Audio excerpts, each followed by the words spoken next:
Santa paz do Senhor Jesus, amém? Motivo de alegria estar aqui esta noite para poder adorarmos aquele que é digno de ser adorado no nosso meio. Quero louvar a Deus pela oportunidade e privilégio de estar na casa do Senhor, pelo livramento que Ele também tem dado ao meu filho Apolo, ali quebrado ali dentro de 3 lugares, e graças a Deus não vai precisar fazer uma cirurgia. Deus sabe como age, como trabalha com nós, colocamos nas mãos do Senhor. Quero louvar a Deus pela vida do pastor Silvano, primeira vez que eu conheço uma pessoa pessoalmente, mas é bem falado na minha barbearia, é bem conhecido desde quando dirigia o Chácara Marta. O Miquel se implorou para estar comigo aqui hoje, Nossa, meu Deus do céu. Mas louvado Senhor, eu quero louvar a Deus pela vida da nossa igreja, homem de Deus, nós já conhecemos há pouco tempo, de toda a igreja, já faz um bocado de tempo que eu vim aqui da última vez, e a glória de Deus nos dá o privilégio de estar aqui nesta noite, e minha filha, minha neta, me acompanha. Eu quero aqui convidar os irmãos para as nossas Bíblias, no Evangelho de Mateus, capítulo de número 15, louvado seja o nome do Senhor. A nossa irmã foi feliz quando ela falou assim, quando o salmista disse, esperei com paciência do Senhor, Ele se inclinou para mim, eu meu clamor, falou de confiança, retratando acerca de fé. E o nosso irmão Jorge também foi feliz quando ele falou acerca de Daniel e demonstrou através da sua saudação que Daniel confiou absolutamente na presença do seu rei, quando ele estava na cova do leões, o exercer da sua fé, praticando a confiança diante daquele que tem todo o poder sobre o céu e sobre a terra. Então eu tenho certeza que Deus quer falar algo conosco aqui nesta noite. Vai ser difícil pregar com meu amigo Silas ali me olhando, O homem de Deus trabalhando com a gente ali. Eu sei que ali tem Bíblia, tem palavra, mas me ajuda aí, viu, Silas, nessa noite.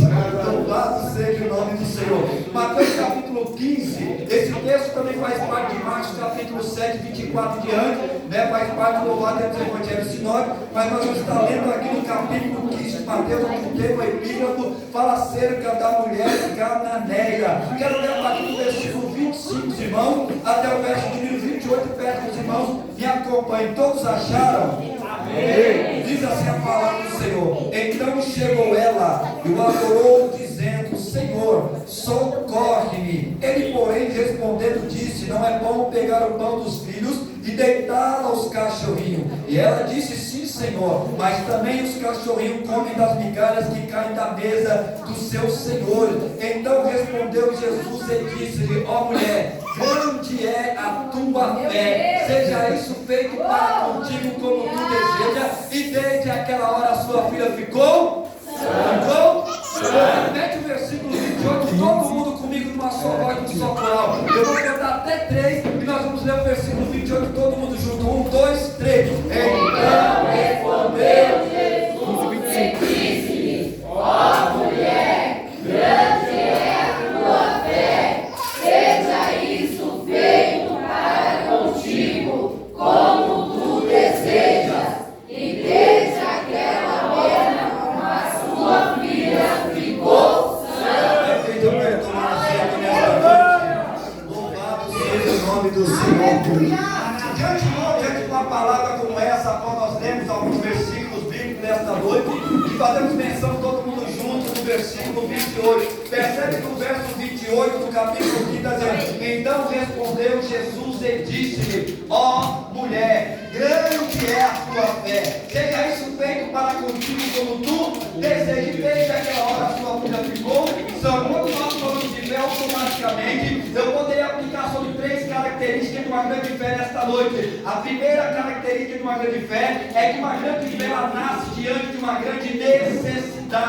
A segunda característica de uma grande fé é que uma grande fé ela é acompanhada por uma grande humildade. Qual seria, presbítero Alex, a terceira característica de uma grande fé? É que a terceira característica de uma grande fé, ela tem poder para produzir e realizar grandes milagres sobre a minha e sobre a tua vida. Quando eu falo de fé, automaticamente olhando para os escritores no capítulo 11, versículo 1, vai ver que a fé é o firme fundamento das coisas que não se vê, porém é prova daquilo que se espera. Ainda que seus olhos físicos ou canais não contemplem ou consiga ver aquilo que o seu coração almeja, desejar uma noite como essa, a fé é a chave, é o fator fundamental para que as portas dos teus olhos espirituais possam se abrir nesta noite e você possa alcançar aquilo que o seu coração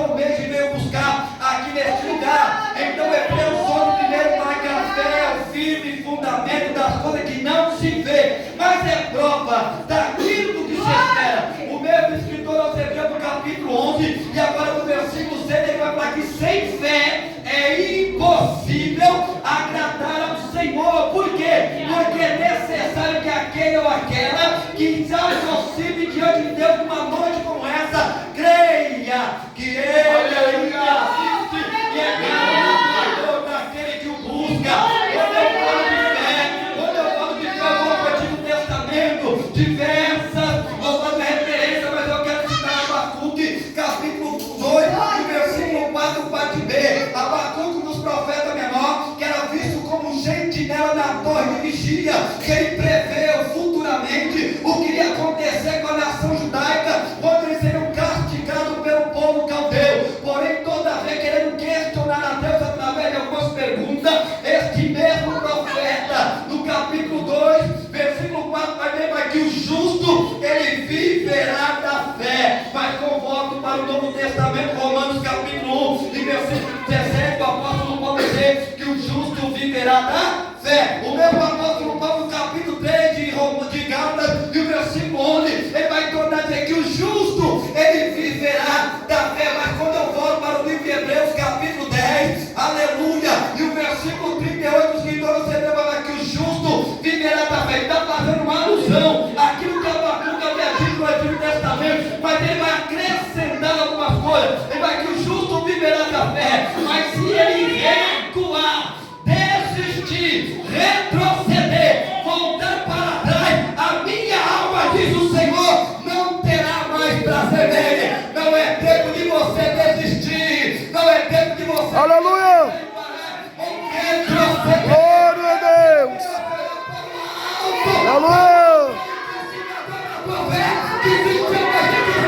aleluia, olhe para ele, glória a Deus, autor e consumador da tua fé nesta noite. glória, aleluia,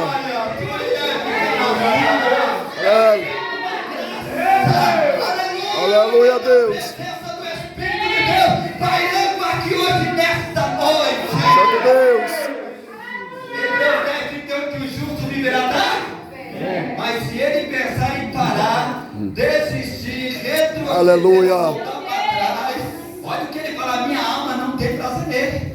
Então não é tempo de você pensar em desistir. Daniel, quando estava na cova, como disse o jovem aqui, ele estava repleto, cheio da fé e confiança diante do teu Senhor. Ainda que havia sido decretado algo contra ele, selado com o anel do rei, porém todavia temia o zumbido sobre os leões. Por quê? Porque ele tinha total confiança. E nesta noite os que confiam no Senhor serão como um monte de Sião, que não se abala, mas permanece para todo sempre. Porque Jeremias 17, versículo de número 5, ele fala que bem-aventurado, versículo 7, 17, versículo 10, que bem-aventurado nesta noite é o varão, a varoa que confia no Senhor, e cuja esperança é o teu céu. É noite de você confiar no Senhor, é noite de você exercer a tua fé, porque Ele está presente nesta noite, Ele conhece a tua causa, a tua necessidade, Ele tem visto a tua angústia. Então nesta noite haverá livramento, aleluia, da parte de Deus sobre a tua vida, sobre a tua casa,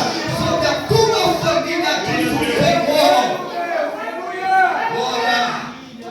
Eita maravilha! Quando eu vou dizer automaticamente o escritor de Romanos, que é o apóstolo Paulo, no versículo 1 e o versículo 17, já em capítulo 17, eu vou dizer: sorte é que a fé vem pelo ouvir e ouvir a palavra do Senhor. É pela palavra dele nesta noite que Deus vai renovar a tua fé, que Deus vai aguçar a tua fé, e você vai voltar a crer de forma soberana, você vai voltar a confiar, deitar a cabeça no travesseiro e ter certeza e convicção que aquele que te prometeu ainda é fiel para cumprir sobre a tua vida todas as promessas.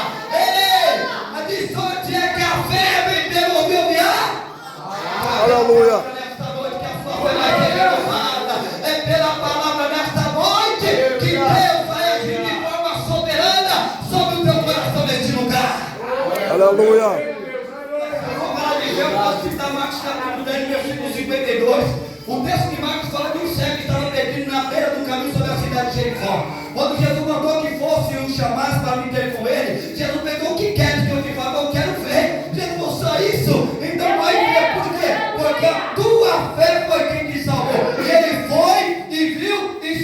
Jesus pelo caminho. Se eu fosse falar de fé usando algumas referências do Novo Testamento, eu teria citado Marcos capítulo 5 e o versículo número 34 nesta noite, onde o texto fala acerca de uma mulher que há 12 anos sofria e padecia de uma hemorragia, desprezada pela sociedade, pela lei de Levítico, louvado que a proibia de ter acesso à sociedade porque era considerada impura.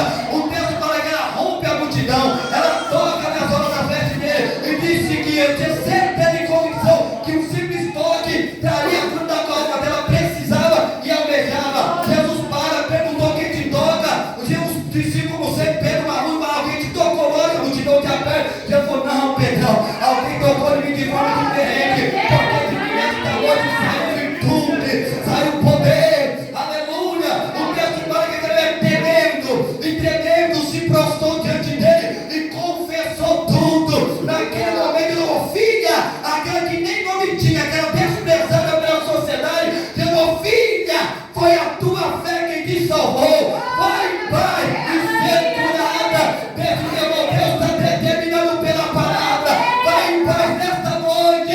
Confie, acredite, porque Deus está agindo a teu favor. Deus está agindo sobre a tua casa. Deus está trabalhando sobre a tua família. Haverá cura, libertação, salvação, para que o nome dele seja glorificado sobre a tua vida. Aleluia, Deus.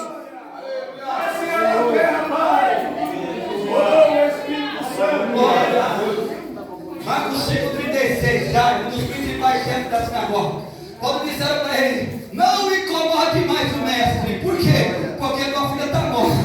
Liga lá, prepara o culto fúnebre, compra o caixão, porque haverá enterro. Aí Jesus falou, opa, Jairo, a quem você buscou refúgio? Foi a mim? Então não temas crer somente, não temas crer somente. Deus está vendo para você crer nesta noite, é para você exercer a tua fé, é para você depositar a tua confiança, porque enquanto você está aqui, Deus está visitando o teu lar, a tua casa, está querendo ver da calma de tempestade e está trazendo mudança para a tua vida. Esta noite é noite de milagre, é noite de mudança, é noite de conquista, e diz o Espírito de Deus nesta noite.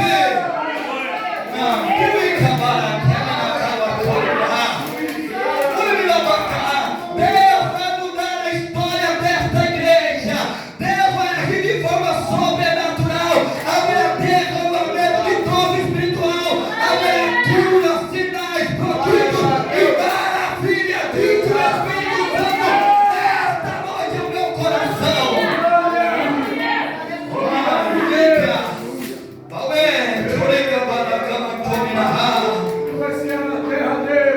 Nós estamos falando de fé, o Senhor vai deixar uma introdução para vocês poderem entender acerca da fé nesta noite.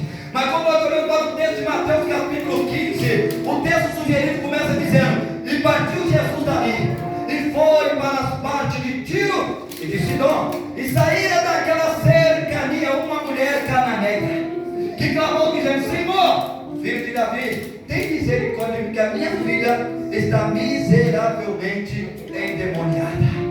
A diferença entre Marcos e Mateus é que Marcos, louvado seja Deus, ele vai escrever para um povo romano. E por ele escrever para um povo romano, os romanos gostam de uma coisa mais concreta. Diferente de Mateus, que escreve para um povo judeu e ele vai trabalhar muito acerca da lei. A diferença entre Mateus e Marcos é que Mateus escreve dizendo que saíra daquela cerca de uma mulher cananeia que clamou dizendo filho de Davi. Só que Marcos ele acaba sendo mais detalhista na sua escrita.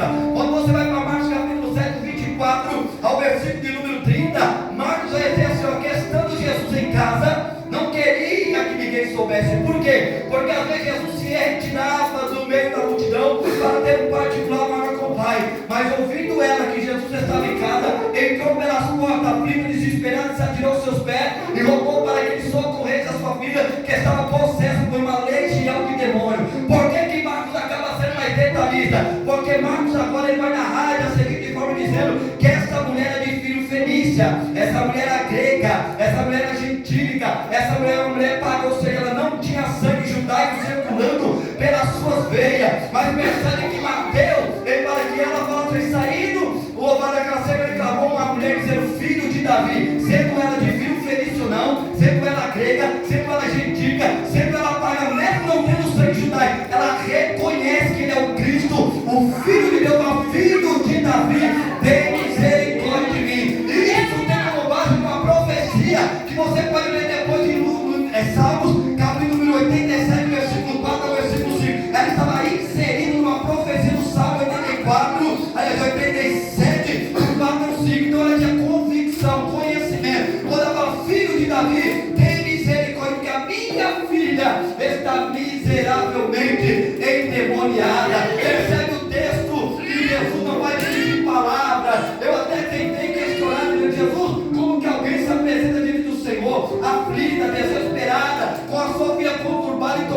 uma legião de demônio, e de repente, quem sabe, deixou trancado em casa, amarrada sobre a cama e saiu pela assunto ao seu culto. E o Senhor, de repente, não dá mínimo de parada, sendo que a Bíblia diz que o Senhor não dispensa ninguém de mão vazia. O Espírito de Deus disse ao meu coração: não é porque eu estou a desprezando, mas eu preciso prová-la para saber até onde ela é capaz de chegar. Tem crente que fala que está na prova e não sabe nem o significado da palavra provação. Quando você pega o dicionário Aurélio, a palavra provar significa avaliar. Quando Deus está te provando, Deus está avaliando o seu coração para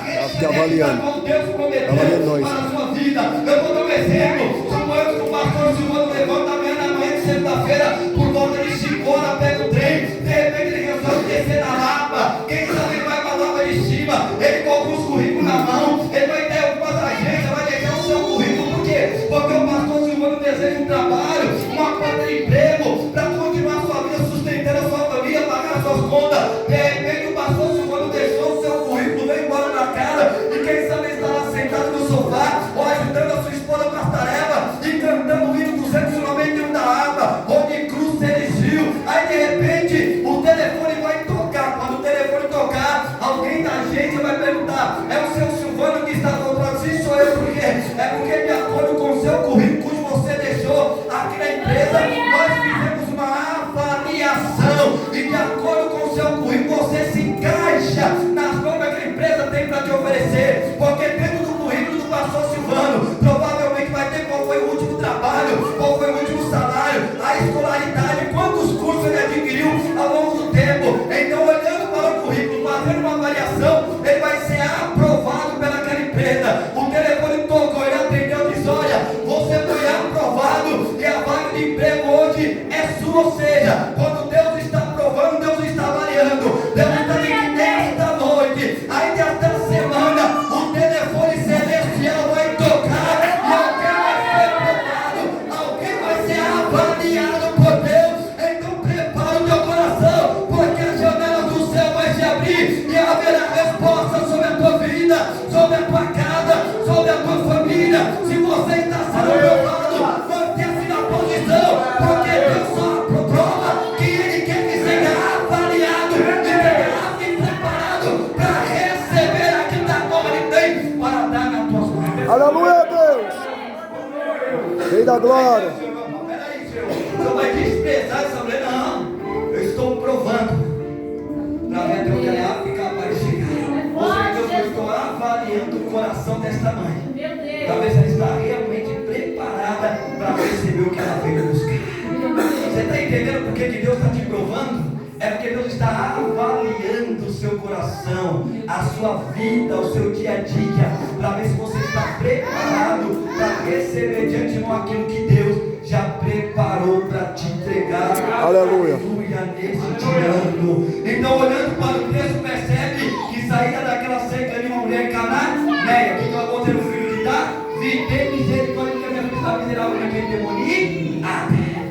Jesus não dirigiu palavra, ele já não bastava Jesus querer provar a mulher, já não bastava Jesus, louvado seja, não dirigir parada. O texto fala que os seus discípulos, depois de lançados nos seus pés, diz: Senhor, despede já. Por quê? Porque ela vem gritando atrás de nós, ou seja, o gemido dessa mulher está nos incomodando. Opa, aí não era os discípulos que foi escolhido a Deus para serem preparados, capacitados para seguir os mesmos passos que o mestre. Ou seja, quantos de nós que muitas vezes somos negligentes também, porque passamos pela rua, temos conhecimento de cada alguém que está caído, prostrado, sentindo dor, gemendo, precisando de uma palavra, em vez de nós estendermos a mão, abraçarmos, nós temos que criar barreira para impedir que essa pessoa também tenha acesso ao Cristo, como os discípulos estavam fazendo. Jesus não nos chamou para criar barreira, para querer impedir ninguém de ter acesso a Ele. Jesus nos chamou para fazer as mesmas coisas que Ele nos ensinou como igreja. Nós irmãos disse aqui que temos que amar da mesma forma que Deus nos amou. Eu presto atenção no culto e ouço cada oportunidade que é dita, e eu começo a observar que Deus fala, mas tem gente que está desapercebido naquilo que Deus quer tratar com a sua igreja. Então os discípulos, em vez de não podemos amor, criaram barreira, tentaram impedir a mulher de ter acesso ao Cristo. Ele espera, porque ela vem gritando atrás de nós. Aí ele não falou assim: mas eu não vim senão para as ovelhas perdidas da casa de Israel.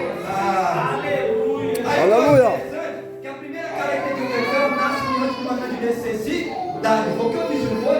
Se não fosse a necessidade dessa mulher, se não fosse o desespero dessa mãe, se não fosse a tribulação que eles estavam convivendo ou vivendo, jamais a fé dela seria luzida. Ou seja, nós às vezes precisamos passar por situações difíceis para que a nossa fé possa transparecer, e essa é a única forma da gente verdadeiramente correr aos pés de Cristo. Porque quando tudo está bem, quando a maré está calma, quando a despesa está cheia, quando tem sapato para escolher, quando já não sabe qual roupa vai colocar de tanta roupa e nunca mais guarda roupa, quando o cartão de crédito está alto, quando não falta dinheiro na conta, para que eu vou lembrar de Jesus? Para que eu vou lembrar de vir no culto de oração? Para que está frequente durante a semana? Vai pensar que quando o cara aperta, quando se encontra os caras, todo mundo sabe onde é a porta da igreja. Eita glória.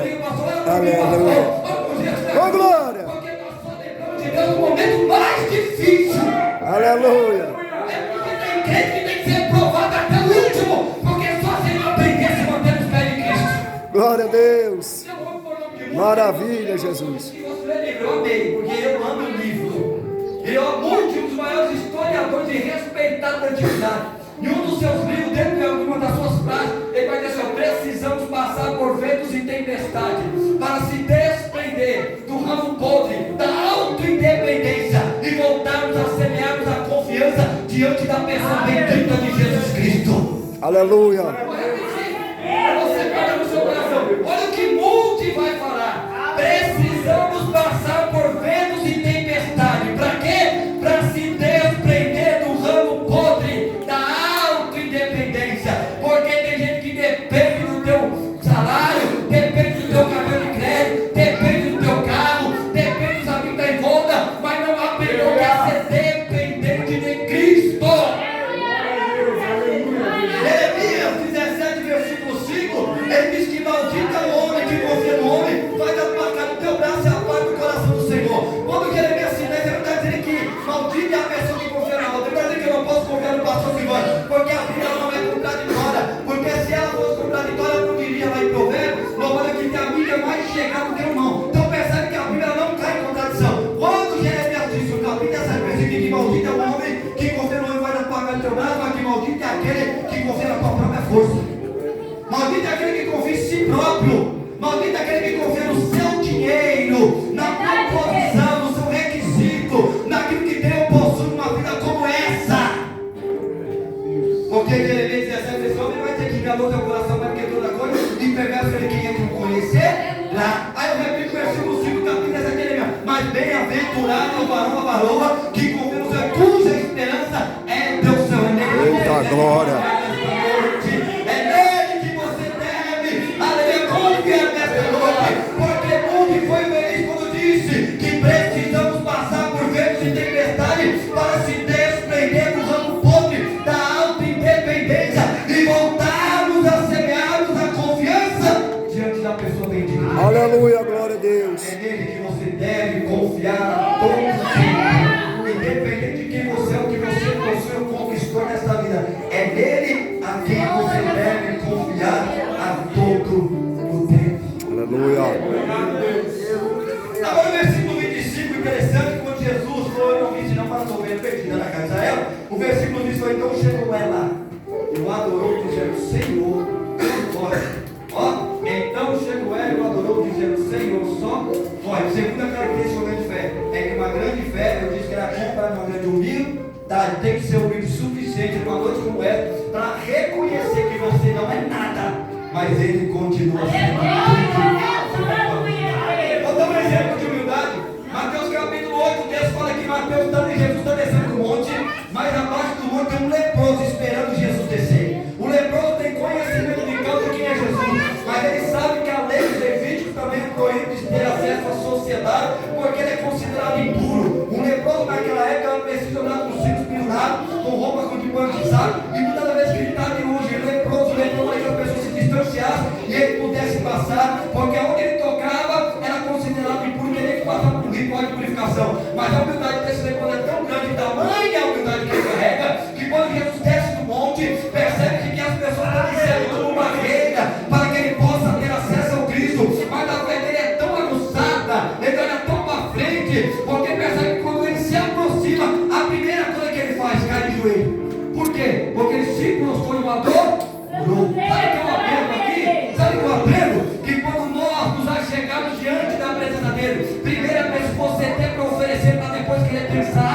pedir. Primeiro ofereça aquilo que você tem de melhor. Então depois você querer pensar em pedir. O leproso ofereceu o que ele tinha de melhor. Ele se prostrou e mandou. Aleluia. Ele pensou em pedir. E ele disse: Senhor, se quiser. Por que ele disse se quiser? Porque ele colocou uma condição. Ele estava dizendo: o Senhor não vai obrigar a nada. Aleluia. Se quiser, você pode me tornar livre. Eu sou Glória a Deus. Eu sei que é Cristo, eu sei que tu és o Filho de Deus, eu sei que o Senhor tem poder e virtude sobre a tua vida, mas se quiser, porque o Senhor não é obrigado a nada. Se quiser, aí Jesus falou para ele, pastor: e se eu não quiser? A leproso não tem problema, porque com lepra ou sem lepra, eu vou te adorar do mesmo jeito. Eu vou te desempregado, eu vou te adorar do mesmo jeito. O sapato não furado, vou te adorar do mesmo jeito. A oportunidade é sem oportunidade, eu te adoro do mesmo jeito. Santo Deus. Eu vou te adorar do mesmo jeito. Sendo regente ou não regente, eu te adoro do mesmo jeito. Não importa a condição, Senhor, com lepra ou sem lepra, o teu pai, se você quiser, e se eu não quiser, eu vou te adorar do mesmo jeito. Aleluia. Isso é sinal de humildade. A segunda característica de uma humildade, segunda característica de uma grande fé, que a humildade dele foi humilde o suficiente para reconhecer que ele não era nada, mas ele continuava sendo tudo. Se quiser, porque o Senhor não é obrigado a nada. Aí ele fala: eu quero. Então quando você limpo, ele foi purificado da lepra. Deus está tocando no seu cérebro, no teu ego. Hoje está trabalhando de forma sobrenatural, purificando e restaurando a tua alma neste lugar. Seja tocado por Cristo aqui nessa noite, porque Ele quer te abençoar, Ele quer, além de restaurar, Ele quer te colocar de pé. Aleluia! Olha que humildade. Ele foi responder e disse: eu não posso pegar o pão dos filhos. Olha o que eu vou dizer para ele aí, depois do versículo 25. Eu não posso pegar o pão dos filhos e lançar os cachorrinhos. Cachorrinho aqui não está falando de animal de rua, cachorro vira lá. Está falando de animal doméstico, cachorrinho de colo. Cachorrinho aqui era uma forma que o judeu costumava tratar o gentil naquela época. Quando eu estou no posso pegar o pão dos filhos e lançar os cachorrinhos, Jesus estava dizendo assim: ó, eu não posso pegar esta palavra, a salvação que pertence ao povo judeu, para oferecer para você que é de filho Felícia, é grega, é gentílica, é pagã, nem sangue judaico você tem. Então eu não vou pegar a palavra da salvação que é para o judeu, para oferecer para você que é de filho Felícia, grega, que é pagã, que é totalmente gentílica. Olha a humildade dela. Se é eu, você tinha desistido de voltar para trás, você tem aquela feia. Porque tem aquele crente que quando você passa por ele, você não vê. Se você não der Pai do Senhor, ele já fica todo adoiado. Não passou comigo, meu Pai do Senhor. Já não vou para o culto na manhã, eu não quero ver a cara do irmão, ó. Tem gente que decide qualquer coisa. É só você ter que dar oportunidade para ir na igreja e quer ver mais no culto. Mas ela não. Ela tinha condição, ela tinha fé, ela tinha certeza, ela tinha objetivo. Porque somente o culto que tem objetivo e propósito para apresentar o altar do Senhor. Tem que ter propósito para estar diante da presença dele. Não é de qualquer jeito que você se aproxima diante do trono da graça. Hebreus 4 ele fala assim: ó, preso, chegamos com paciência ao trono da graça. Para o quê? Para que possamos alcançar a misericórdia e achar a graça, para que possamos ser ajudados em tempos oportunos. Glória a Deus.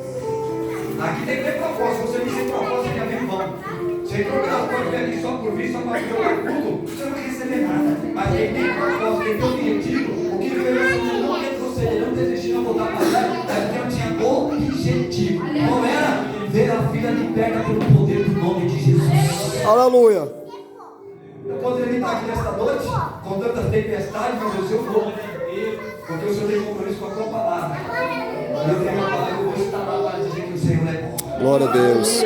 Então percebe aqui, ó. Ele, porém, respondeu: não é bom pegar o pão dos filhos e lançar os cachorrinhos. Ela é tão humilde que ela continua dizendo: olha só. E ela disse: sim, Senhor. Mas até os cachorrinhos comem das migalhas que caem na mesa dos seus senhores. Migalha aqui, quando tu subproduto, o resto da sobra, que só servia para passar a vassoura. Migalha, subproduto, o resto da sobra sogra que só servia para passar essa. Se eu fosse falar de migalha, porque eu vou encerrar por causa do tempo, eu poderia citar justamente no versículo 7. Eu poderia falar de Adoniezek, que pegou 70 reis, arrancou 70 polegadas do pé da mão, tirou totalmente a sua estabilidade e esse rei desejava comer a migalha que cai na cabeça do seu Senhor. Eu poderia citar Lucas, capítulo 16, e o versículo 21 de ano, onde o texto fala acerca do rico e do Lázaro, onde fala rico esse que gastava o seu dinheiro com grandes festas de roupas finíssimas, ao contrário de Lázaro, mendigo, que tinha chagas sobre as suas pernas, com os cachorros não viu a sua ferida, mas que desejava comer das migalhas que caíam da mesa. Eita glória, aleluia! Migalhas, subproduto, resto da sobra, que só servia para passar a vassoura. Tamanha humildade dessa mulher, que quando ele falou, vou pegar a palavra da salvação que ele disse, eu vou oferecer para você, para aquele filho feliz, ela fala, se o senhor está achando que eu vou desistir, que eu vou amar, o senhor está enganado. Eu sei que você é meu filho de Deus, e enquanto o senhor não mudar a situação dentro da minha casa, ninguém me tira dos teus pés. Enquanto ele não voltar para buscar a igreja, eu continuo aqui esperando aquele grande dia. E é interessante que aí naquele momento que o texto seguinte aqui diz, sim, seu pai também os cachorros vão dar migalha que cai das mesas do seu Senhor. Eu disse que migalha é um pouco do resto da sobra que só devia para passar na vassoura. É como se ela tivesse alguém que eu tenho que ver do resto da sobra, das tuas misericórdias. Mas do teu pé não sai enquanto você não mudar a história de Deus da minha vida, da minha filha. Do teu pé não sai enquanto você não abrir a porta de emprego, não tem a faculdade que eu venho. Do teu pé não sai, Senhor, enquanto você não mudar a situação da minha casa. Aí Jesus parou. Olha só, versículo de número 28, da forma gente que nessa noite. Então respondeu Jesus e disse-lhe, ó mulher, grande é a tua. Seja isso feito para contigo como tu deseja. E desde aquela hora sua filha ficou. Eu poderia dar um tema na mensagem dessa noite. Eu poderia dar um tema aqui. Deus é Senhor mesmo à distância. O mesmo Jesus que está presente no culto nesta noite é o mesmo Jesus que está lá operando já dentro da minha casa. O mesmo Jesus que está aqui agindo sobre teu coração é o mesmo Jesus que está quebrando o vento, acalmando tempestade e colocando tudo na sacada no seu território. Por quê? Porque Deus é Senhor mesmo à distância. Eu vou te provar. Quando você vai para Marcos capítulo 7 e do versículo 26 para baixo, olha que o versículo 26 está dizendo. Essa mulher era grega de filho feliz, de nação, focada em disputar que sofreu um demônio. Versículo 27. Mas Jesus disse, deixa primeiro saciar os filhos, porque não convém tomar um dos filhos e lançá-los os cachorrinhos. O versículo 29, ele vai deixar bem claro, olha aqui, ó. Então ele disse, por esta palavra, vai, porque o demônio já saiu da sua. Ó, por esta palavra, vai. Jesus estava de frente com ela, dialogando, conversando, visitando a necessidade dele. Fica tranquila, porque por esta palavra o demônio já está deixando a sua filha lá dentro da tua casa.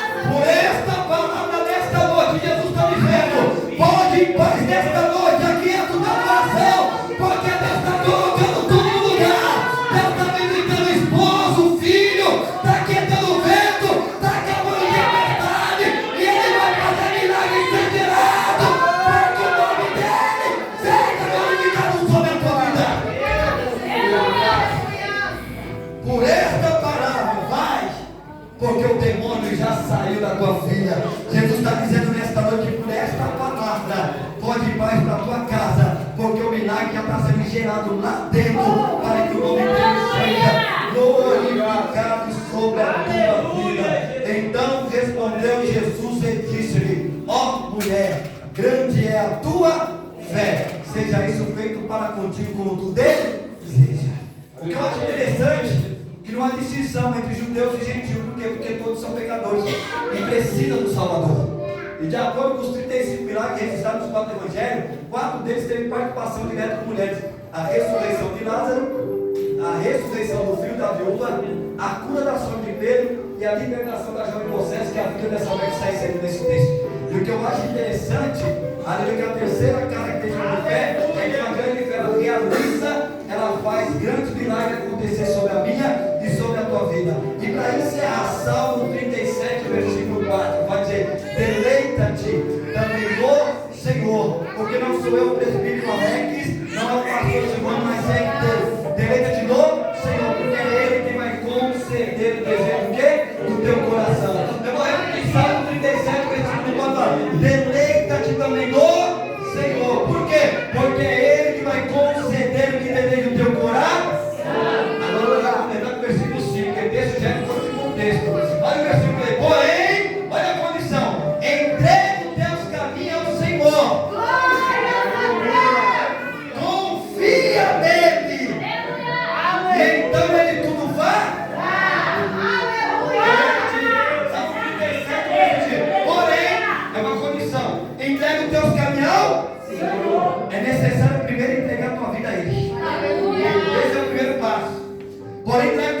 Senhor. Agora, segundo, confiar. Confia nele. Terceiro, ele tudo fará.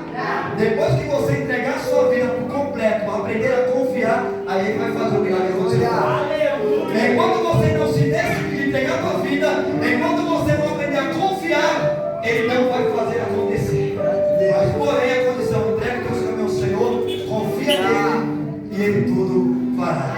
Terceiro, aquela igreja que uma grande fé ela faz e realiza grandes milagres sobre a tua vida. Vou encerrar. Ó mulher, grande é a tua fé, seja isso feito para contigo, como tu desejaste aquela hora sua filha ficou. Sai daqui hoje em posse de vitória. Receba essa palavra e creia que Deus é seu mesmo à distância. Enquanto você está aqui, Ele já está operando lá dentro da tua casa para que o nome dele possa ser glorificado. Pastor Silvano, entenda uma coisa: Davi, quando estava lá no pasto de ovelha, fedendo esse tempo de ovelha, e muitas das vezes não são seus irmãos, mas todo o exército de Saul não dava nada porque ele era de pequena estatura e ele era menino. Mas Davi era alguém que tinha currículo na sua mão, porque ele já tinha enfrentado o urso, já tinha enfrentado o leão, para proteger as ovelhas do seu pai. Deus está dizendo ao meu coração que ele te chamou para uma grande obra. O que você passou pontualmente, está passando aqui apenas uma experiência daquilo que Deus vai fazer futuramente, porque grande é o chamado na tua vida. Deus tem colocado o cajado, a responsabilidade, e tem colocado o óleo de cura. Deus está dizendo: se prepara, porque vou eu te usar para curar feridas de corações neste lugar. Eu te trouxe aqui para um objetivo, uma grande obra, mas pode começar a contar os seus dias, porque vou eu preparar outros lugares para que você possa passar e o meu nome possa ser glorificado sobre a tua vida. Deus está renovando promessa em cima de promessa sobre a tua vida, sobre a vida da tua, sobre a tua casa, porque Deus conhece o teu coração, sabe da tua simplicidade, tem contemplado as suas orações, e Ele diz: se prepara que haverá sinais, prodígios e maravilhas sobre a vida da minha igreja. Ainda antes que eu desse dizer para você: eu sou, e não há ninguém que possa escapar da minha mão, porque eu operei o meu Deus sobre a tua vida, quem impedirá? Ele está presente na casa. Ele vai continuar agindo sobre mim e sobre a tua vida. De antemão, qual a oportunidade que o pastor vai nos dar, eu gostaria de perguntar, depois de uma palavra como essa, louvado seja Deus, se alguém porventura nesta noite do meu lado esquerdo ou do meu lado direito, que ainda não serve o Senhor como Salvador, que não é cristão, que não é evangélico, mas que quer tomar a decisão de aceitar ou de entregar a sua vida a Ele, a partir de agora. Alguém porventura nesta noite do meu lado esquerdo ou direito, que quer aceitar Jesus como o único e suficiente Salvador da tua alma? Alguém porém nesta noite que esteja talvez distanciado, afastado, talvez você veja um filho pródigo, meu pai da esperança aí para gastar com o direito da vida, e hoje você está arrependido e quer voltar para os braços do Pai. Se tiver, levante sua mão, ou então procure o pastor no final do culto, e com certeza ele ou o pastor estará orando pela vida de vocês. Se não tem, se o silêncio diz que não, que eu possa ver uma outra oportunidade. Deus abençoe a todos, continue orando pela minha vida, pela minha casa, e desde já eu agradeço a Deus e a oportunidade de estar